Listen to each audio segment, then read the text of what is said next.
ಮೂಡಲದ ಸೀಮ್ಯಾಗ ಕೇಳುತ್ತ ಮೋಡಾಗಿ. ಇಡೀ ಒಂದು ಇಕಾಲಜಿ ಇದೆ ಈ ಇನ್ಸ್ಟ್ರೂಮೆಂಟ್ಸ್.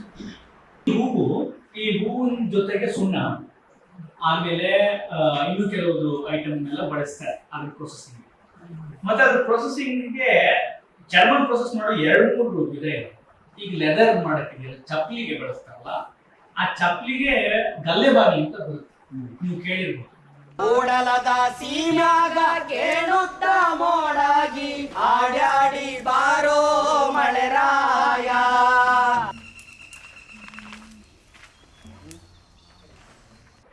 ಗಲ್ಲೆಬಾರಿ ಅಂತಂದ್ರೆ ನೀವು ಚರ್ಮ ಒಲೆಯೋರ ಹತ್ರ ಹೋದ್ರೆ ಒಂದು ಸಣ್ಣ ಜಾಗ ಇಟ್ಟಿರ್ತಾರೆ, ಅಲ್ಲಿ ನೀರು ಇಟ್ಟಿರುತ್ತೆ.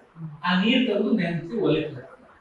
ಟ್ರೆಡಿಷನಲಿ ಅಂದ್ರೆ ಮುಂಚೆ ಅದೆಲ್ಲ ಗಲ್ಲೆಬಾನಿ ಅಂತ ಒಂದು ದೊಡ್ಡ ಬಾನಿ, ಆ ಬಾನಿ ಒಳಗಡೆ ನೀರ್ ಹಾಕಿ ಚರ್ಮನ ನೆನೆ ಹಾಕ್ತಾರೆ.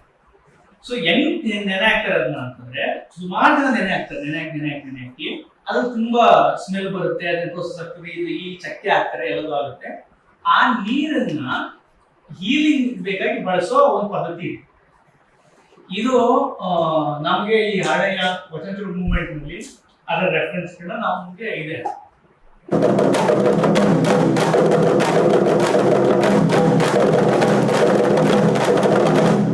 ಚಿಲಿಪಿಲಿ ಗಿಳೆಗುಪ್ಪಿ ನೆಲ ನಕ್ಕಿ ಸತ್ತಾವು,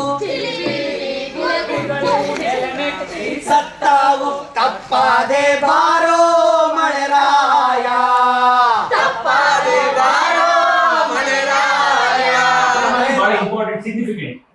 ಯಾಕೆ ಅಂತ ನಾವು ಆಮೇಲೆ ಹೇಳ್ತೀನಿ. ಇದ್ರ ಆಕಾರಕ್ಕೂ ಈ ರೌಂಡ್ ಶೇಪ್ ಮತ್ತೆ ಗಲ್ಲೆಬಾನಿಯ ಶೇಪ್ ಮತ್ತೆ ಇಡೀ ದಲಿತ ಪರಂಪರೆಗಳಲ್ಲಿ ಆರ್ಟ್ ನ ನೋಡೋ ಶೇಪ್ ಸಂಬಂಧ ಇದೆ. ಅದು ಸರ್ಕಲ್ ಇದೆ ಮಾಡ್ತಾರೆ.